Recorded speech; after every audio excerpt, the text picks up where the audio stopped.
Nuk kemi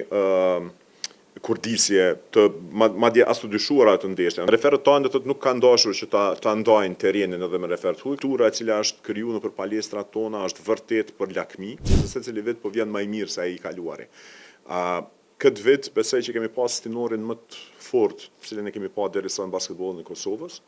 Me disa të ndryshime të vogla të cilat i kemi bërë edhe në sistemin e garave e tjera, besoj që edhe këto i kanë kontribuar pak në ngritjes së cilësisë dhe ngritjes së rivalitetit. Në anën tjetër e konsideroj që puna e madhe e cila është bërë në të gjitha klubet e Superligës gjatë këtij viti dhe ato pa përjashtim, do të thotë kemi pas situatën sërish ku të gjitha klubet janë të forta,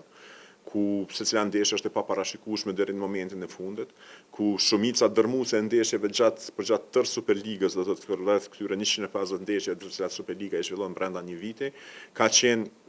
rezultati ka qenë më i ngushtë se sa 7-8 pikë, kështu që besoj që kjo është ajo që e bën garën tonë edhe të dashur për publikun, po edhe jashtëzakonisht atraktive edhe për mediat edhe për gjithçka tjetër. Ajo që më jep shumë kënaqësi do të thotë në retrospektivë është që kemi pas garën të cilën nuk kemi pasur ato vragët e incidenteve të shumta të cilat mund të kemi pasur para 2, 3, 4 viteve më parë.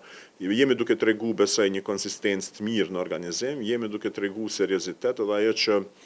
të gëzon më shumë të krejt këtë punë është që kultura e cila është krijuar tashmë nëpër palestrat tona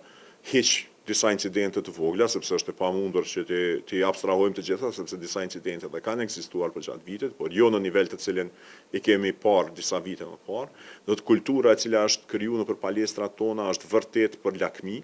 edhe me shumë bindje e them do të thotë që duke marrë parasysh të gjitha këto, viti 2024-2025 apo ky stinor i fundit sigurisht duhet të qenë më i suksesshëm deri tash, do të thotë. Edhe sa i përket garës së cilësisë, edhe sa i përket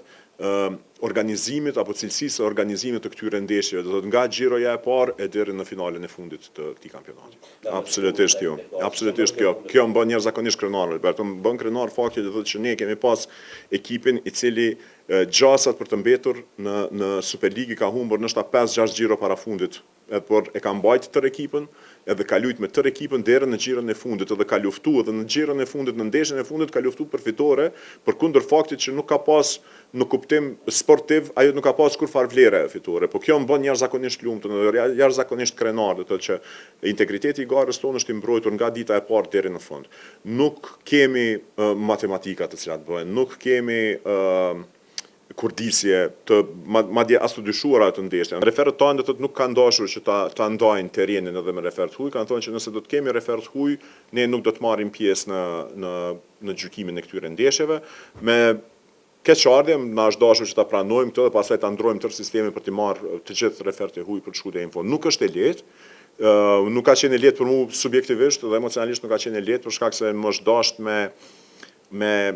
me shkel ndoshta atë fjalën të cilën e kam dhënë në fillim të stinorit. Në anën tjetër referët tanë janë ata të cilët e mbajnë garën tonë, janë ata të cilët na përkrajnë, janë ata të cilët kanë mirë kuptim ndaj faktit që ne nuk jemi më të rregullt në botë sa e përket pagesave, vele për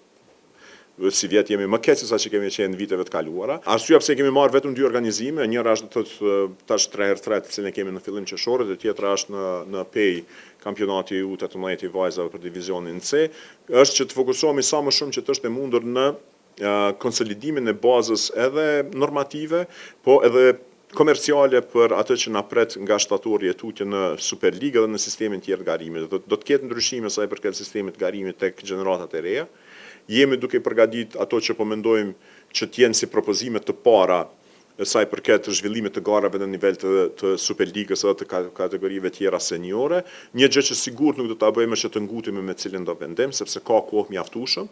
për të marrë këto vendime. E kemi kërkuar prej ekspertëve që të na bëjnë një analizë të situatës në terren për sa i përket kapacitetet të klubeve për të luajtur në Superligë dhe për të angazhuar në të gjitha nivelet e garimit, do të thotë prej nivelit më të ulët të garimit apo në grupmoshat më të reja të garimit deri tek niveli i Superligës. Shpresoj që ta kemi këtë raport të gatshëm deri me 15 qershor. Pastaj ka fundi i muajit qershor do ta kemi mbledhjen e parë me konstituencën, pastaj edhe me bordin, pasi që të mbledhim inputin për gjithë konstituencët, për gjitha nivelet të garimit.